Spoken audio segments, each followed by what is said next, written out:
What's up, guys? Welcome back to another episode of Owning the Weight podcast. My name is Abby, and of course, Jillian is joining me today, and we're going to talk about building a positive food culture at home.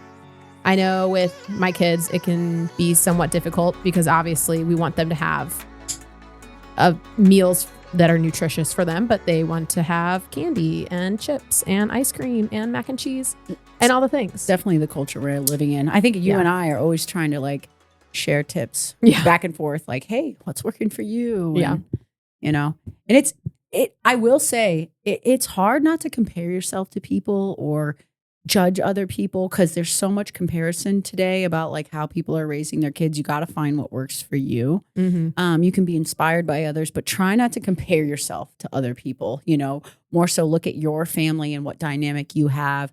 Like I have the dynamic of the traveling husband. I have the dynamic of very active kids in sports. So, other families might not be dealing with those factors and have a different outlook and time management situation than I do. So everybody's different and you got to figure out what works for you for sure. But I think, sorry, I kind of took over right there. I was just kind of thinking out loud, but like, what does a positive food culture look like for me at home is number one, Jason and I being on the same page is huge. And I feel like I'm kind of the leader in the home in this facet.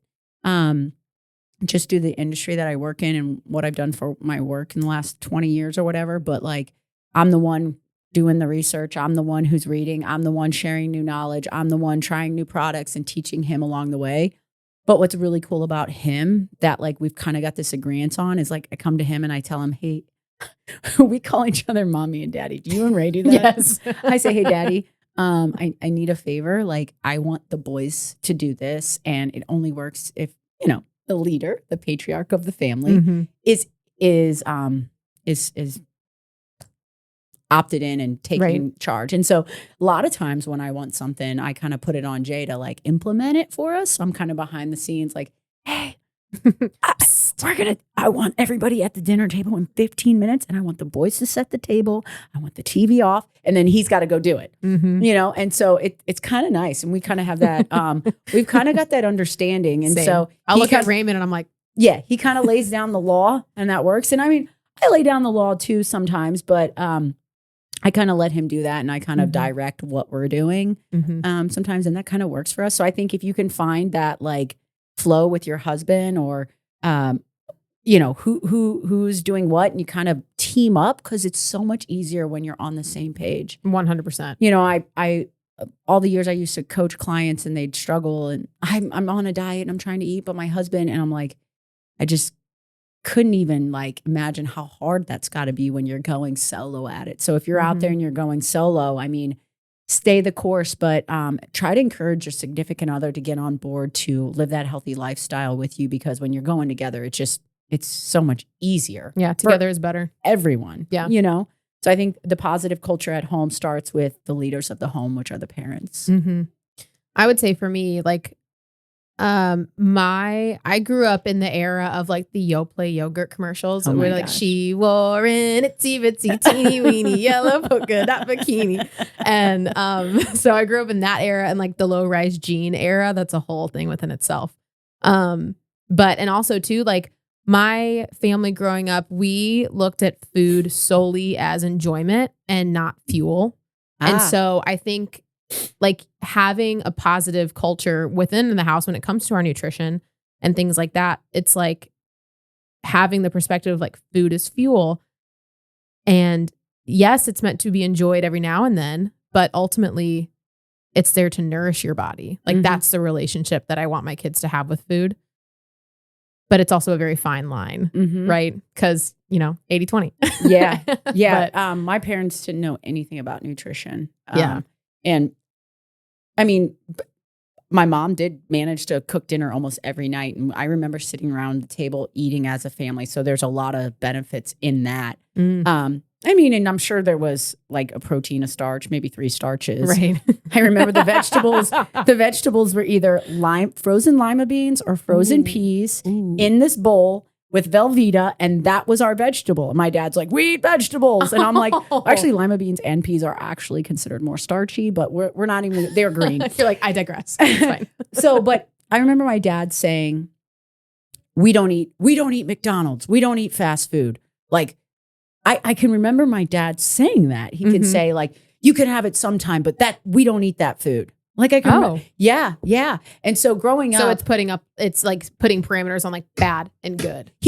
Not that I ate McDonald's as a kid. I remember, and I had maybe more when I got like to high school. I remember when like I started hanging out at school before practice, I would walk to Wendy's and I would get a Biggie Fry. It was like my routine and a junior bacon cheeseburger.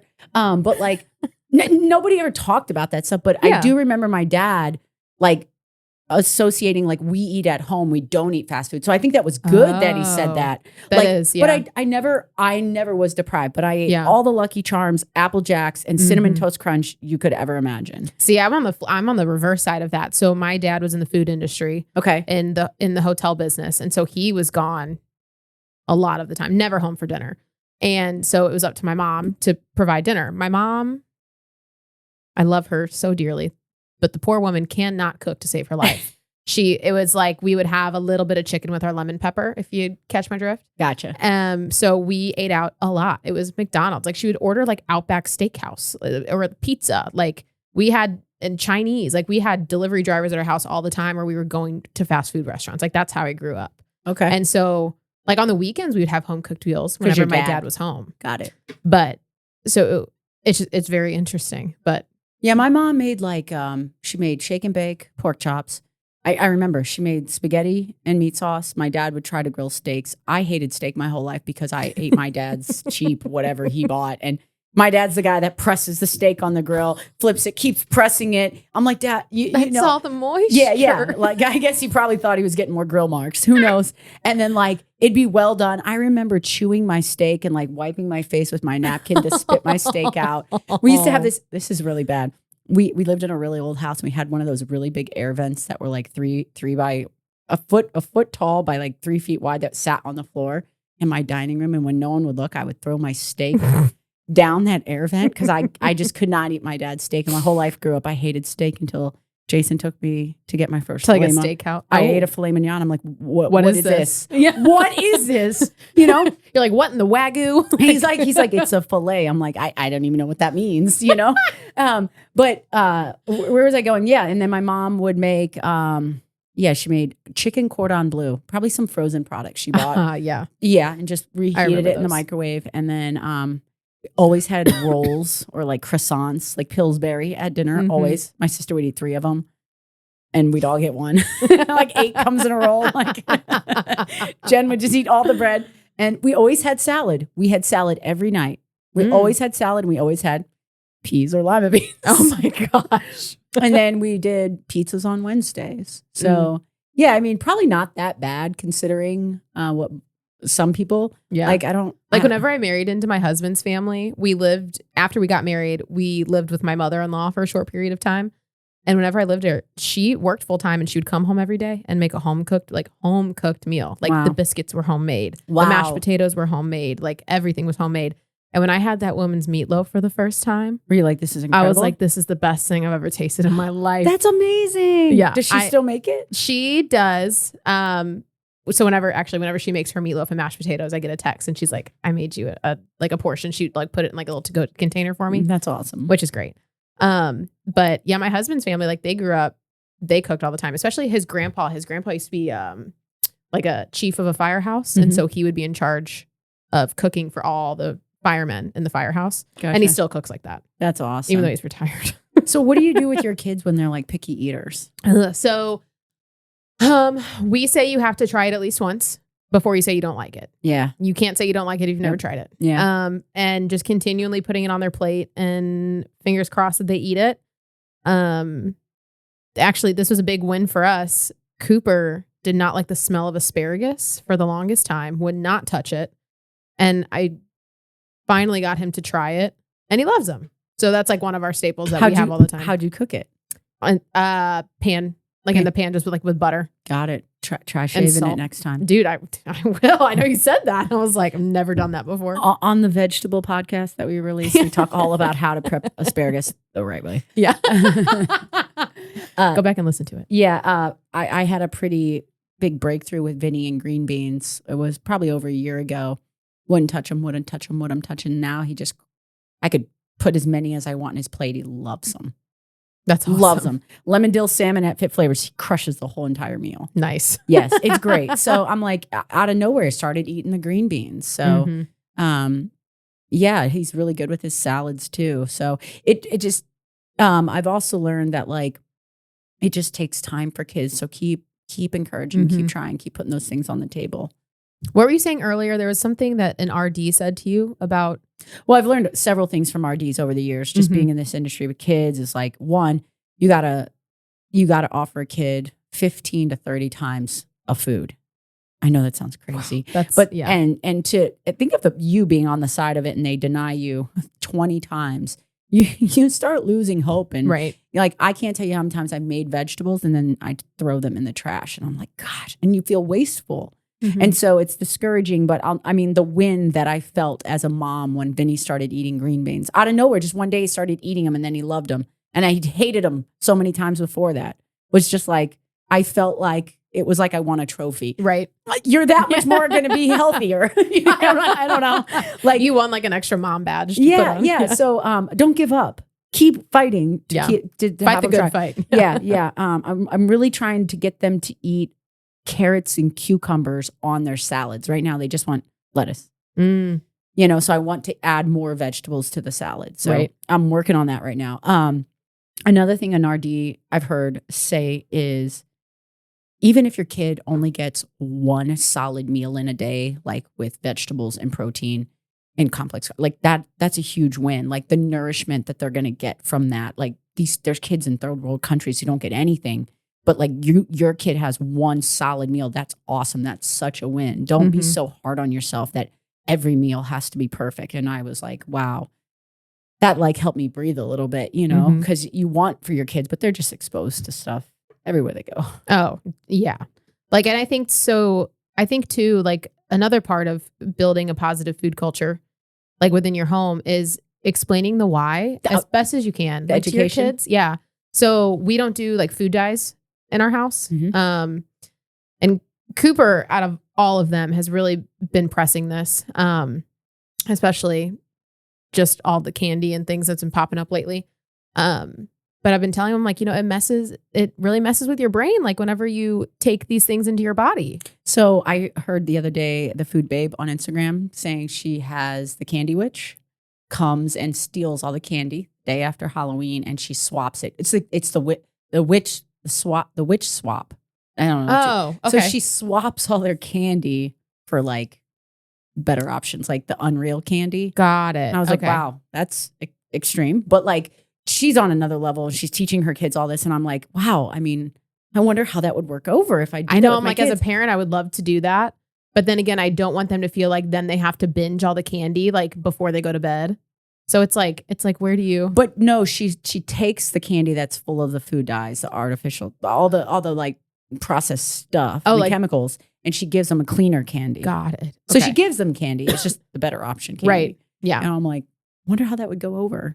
So as you're talking about education, like educating your kids, especially if you have older kids and they can grasp it, like explain to them like what you're saying about the food dyes. So it's behavioral with kids. I remember talking to one of the moms at school. They're a dye-free house, and she's like, my son before school was having so many issues. It was in a cereal he was eating, and just his behavior when he would get to school. And so now she's like, he plays outside before he goes to school, and we just give him regular non-dyed foods, and he's so much better at school. So it's made such a huge change. So like just not giving the food dyes has been, and it's everywhere. Like there's food dye in like processed crackers and chips. Yeah, like and it's things weird. that you would never think would have food dye has food dye. I'm like, why? That's a whole nother topic. Yeah, we should talk about that. We should, yeah. Stay tuned for another episode. But yeah, we've cut out, I shouldn't say we're completely 100% dye free. Like there are times like the kids have it. will be at birthday parties with cupcakes that have obviously dye in the icing and things like that. But I've really noticed a big difference with Cooper's behavior, especially even his teacher. You've has noticed said something. this. Yes, I've noticed it already. Wow, that's awesome. Yeah, it's been great. And some kids are affected more predominantly by these things than other kids. Yeah. So, and Cooper's he's a hyper kid. Like, he's been that way ever since he was born. He is hyper. I've had him over my house. Got a lot of energy. He is like the little Energizer bunny. That's what we've always called him since he was a baby. That's cool. Yeah. But how can parents address topics like body positivity and food choices without creating like guilt or fear in their kids? See, like, I look at it as approaching, like, and you can speak more because you have a 11-year-old, 12-year-old She's daughter. She's going to be 11 in February. Yeah, I have boys, but like mine is performance-based. I talk about sports. I talk about athletes. I'll drop Tiger Woods. I'll drop LeBron James. I'll drop like, Derek Jeter. I drop like professional names and I talk about like sports and how professional athletes perform and how they like to eat healthy. And it's all about like, hey, if you want that edge, if you eat protein, it's going to digest slower and it's going to help you repair your muscles and build stronger muscles, which will ultimately help you run faster, hit the ball further. Where your carbohydrates, that's what's giving you energy. When you guys eat sugar before your game, you get this like little sugar rush. I call it like fake energy is what I call it. It makes you feel like you got all hyper, and then you come down off this like hill really hard, where like if you eat a good meal like that has rice or potatoes, it's going to last and give you energy for your whole entire game. So I'm trying to break down how food works and how it's going to help them perform differently. Yeah. And so kind of encouraging them to make the decision for themselves. Right. And Sal, believe it or not, he'll like regurgitate what I'm saying when I'm least expecting it. He's one that I'm constantly trying to get to eat protein. He doesn't love it. He always just wants to eat pasta and rice. But like I'll hear him say things like, Mom, this is the 80-20. Or I'm like, and that's cute. You know, like he's also the one that's like, yeah, I don't want the ice cream. He doesn't always go for the sweets. He passes on it a lot of times. And, when he asks for it a lot of times, I'm like, well, have you eaten? Like first eat something before you have a popsicle. And, a lot of times kids are hungry and they have the little sugar crash. They want more sugar. So making sure they eat whole food and have a balanced meal in them is going to make them more satiated. So just trying to teach them that I guess you could say the why behind why they're choosing the foods that they eat. We kind of talk about building a balanced plate too. So they know too, when they're making food at home, like they know as an idea as to what we're working is on best that for them. Yep. Yeah. I would say for us, like, we don't label foods as bad or good.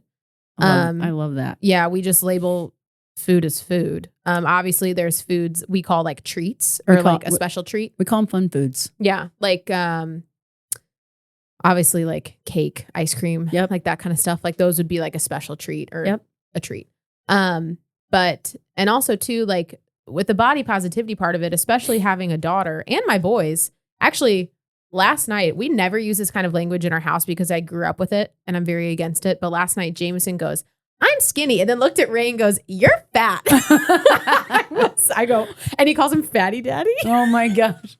I get smacked so hard. Oh my gosh. We can't help but laugh. Like, we love you, Raymond.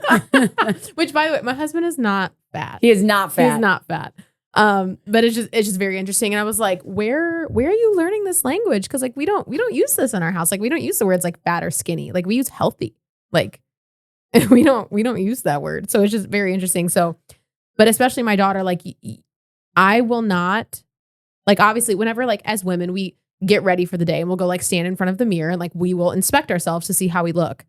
And I'm very hyper aware whenever I have my door open because my full length mirror is right next to my door. And if like Lily walks by, like I don't want her to see me like inspecting myself. Yeah.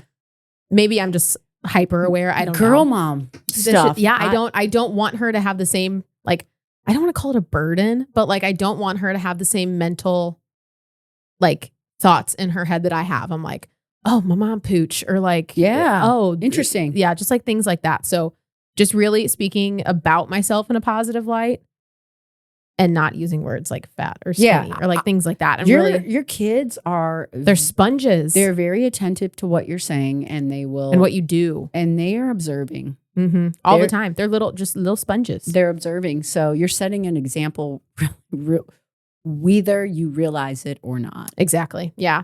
And then even down to the meals that I make for myself. Like, I'm not going to look at my kids and say, you need to eat what I'm eating, but except for dinner, because I'm not a chef. I can't make, what is it called? I thought you were going to say short ordered cook. There it is. Short order cook. There's the word. I'm not making 5 different meals. I'm like, I do that all the time, but it takes me no time at all. No, I think I got myself into trouble. I got 4 different dishes coming out for everyone. No. At the Lamb household, you get what you get and you don't throw a fit. And if you do throw a fit, you can make yourself a peanut butter jelly sandwich. But you get what you get and you don't throw a fit. Yep. But yeah, even down to like the breakfast that I make for myself, like I make sure that my plate looks balanced. I try 80% of the time. Just to set an example for the kids and like making sure that, my husband and I are setting examples for them as well. Have you got your kids involved with like cooking, shopping, or doing anything like that? So Lily recently has found a new love for cooking, which is really exciting. Her and my dad have actually bonded over it pretty recently. Oh my which gosh. Is so cute. Bring her over to my house. Oh my God. She would love it. I'll teach her how to. She literally made. Do the saute pan. Yeah. And I'll teach her how to chop with a chef knife. I can teach her the techniques of like the hands. A lot of it's technique, you know, and just like how to move when you're in the kitchen, how to stand, how to hold the knife properly. I don't know if he's showed her all that stuff, but so we have like kid friendly knives that like won't cut her. Oh, so like the plastic ones? Yeah. She's watched like YouTube videos. Sal pulled that out the other day, and that thing did not want to cut the apple. And I'm like, oh, that one is the apples are hard. The apple's tough. Yeah, the apples are hard. But no, this was maybe about a month ago. I came home from work one day and Raymond had gotten the kids from the bus stop, and I get home and Lily goes, I've already started making dinner. And I was like, oh, like, what are you making? Thinking that I don't even know what she was, like grilled cheese or like something like that. Yeah. And she was like, oh, I'm making chicken Alfredo. And I was like, what? With Fit Flavors Italian chicken. Nice. And she made the sauce from scratch. Wow. She just did followed a recipe? Yeah, she just followed a recipe. It was great. That's cute. It was awesome. But grocery shopping, truthfully, like we just live a lifestyle. Like the kids come to the grocery store with us. Like we do everything as a family. That's great. If Raymond's not working, but even if Ray is working, the kids are still with me, obviously. But so yeah, they come to the grocery store all the time. So I let them pick out a fruit. I let them pick out a vegetable, and then a treat. That's cool. So, yeah. How about you guys? I got Vinny trained on how to cook pancakes, protein pancakes. I go, buddy, one day you're going to live in a house, like a dorm or like a frat house, or like you get an apartment with your boys, and you're going to be the guy that wakes up in the morning and you're going to be able to cook protein pancakes for everyone, and they're going to think you're dope. Mm-hmm. And I'm like, so like, we're just going to come up with a recipe. You're going to memorize it. You're going to perfect it. It's going to be super simple. And then you've got one in the bag. And as long as you got like 5 meals that you can make, I'll teach you how to make like meatballs, grill a steak, grill some chicken, and you're going to be good. Oh, and whenever he has kids, he can do that with his kids. But like, he pulls out the stool. He likes to do the mixing. He does not like cracking the eggs. He thinks it's disgusting. Fair. Okay. Fair. So, but we measure in the protein powder and all that. I got Vinny's pancakes written out on a little list, and it makes about 12 pancakes, and then Jason always eats them too. So it's kind of cool. It's like he gets to serve everybody breakfast. That's awesome. And then Sal, he's not taken to it quite yet. Maybe another year, I think. And then we do something similar when we go to the grocery store. I was telling you, I kind of tell them to pick one food from every category: fruit, vegetable, dairy, meat, frozen, and one fun food. Yeah. And I let them go in the grocery store too. I let them go on their own. I think it's kind of fun for some independence. No, I'm not shopping with them. They are on their own. They think it's kind of fun. They're like out doing their thing. They're looking for their stuff. That's so brave of you. Yeah, I know. People probably at the store hate me because my kids are running around with carts. Like, you know. But I don't know if I could let Cooper loose in the grocery yeah, store. no, Jameson's way too young for that. JJ's way too young. But no, they like it. I'm all about giving them some independence, making them make decisions and choices. And then they're opted in. They bought it. You know? I'm surprised sometimes by the things that they put in the cart. Yeah. There was a point in time where we went to Fresh Time for our groceries, which like we still pop by there, but And they always have like the really fun, like exotic fruits, if you will. Oh. And so there was a point in time where like the kids were getting like dragon fruits, they were getting star fruits, they were getting, I don't even remember what else they were getting, but it was just, I was like, this is what you want. And they're like, yeah. I'm like, all right, you got to eat though. That's the deal if I buy it. Because those little star fruits are kind of expensive for just one little one. I remember my mom fed me those when I was a kid. Yeah. The little gooey jelly stuff right by the seed. It's weird. Yeah. But I wasn't a fan, but they tried it. I like the star fruit if they're cleaned properly and they don't have the seeds and stuff in them. Yeah. But also too, like in our house, I love to give my kids freedom. It always like, I don't know if you've ever heard stories about like parents locking their pantry or like locking the refrigerator. Have you ever heard of parents doing this? Like no judgment if anyone does, but like I've heard of like kitchens closed, can't go get any food. Right. But that's like setting a boundary. That's not putting like a physical lock on something. No, I've not heard of that. And that seems pretty cray. Yeah. And I'm just like, you're taking away their freedom. Whenever you take away someone's freedom, they're just going to want it more and they're going to obsess about it. And it just creates food in their room. Yes. Like it just creates this really unhealthy relationship with food. Ugh. So yeah, in our house, like they have total freedom when it comes to snacks and things like that. We just, as parents, make sure that we provide them with good options, like within our house. Yeah. But if we go to the gas station, like they might be getting a bag of M&Ms. Who knows? But like in our home, like you're going to find some pretty good options. But that being said, what are some small changes that families can make, like maybe starting like today or this week, to start building a more positive food culture within their home? I would say like, if it's not in your house, they're not going to eat it. So like if you're wanting to eliminate some of these foods that are super highly processed, like my kids drink soda, we don't have it at the house. Like Vinny will get it if we go out to eat or, if we're at the movie or whatever. Like he'll get soda when we're out and it's kind of like his treat, but like I don't ever buy soda for the house. I'll buy like Zevia. Yeah. So like I don't keep soda at the house. I do keep ice cream at the house. I got plenty of clementines. I don't buy a lot of like processed foods like Doritos and like Gushers and like the sugary cereals I was talking about. Like we have Rice Chex, we've got Cheerios, we've got chips, we've got all the chips and pretzels you'd want, but they have a lot less ingredients in them. No, like inflammatory oils, like that. Yeah, so just starting with those little changes I think are huge. And then trying to get your kids to snack too from the refrigerator. That's a challenge for me, but like getting them to have an apple, getting them to have, some peanut butter. Like I have a good tip for you. After you finish your thought. So like Vinny's got at like the concession stand at one of the baseball games, Uncrustable.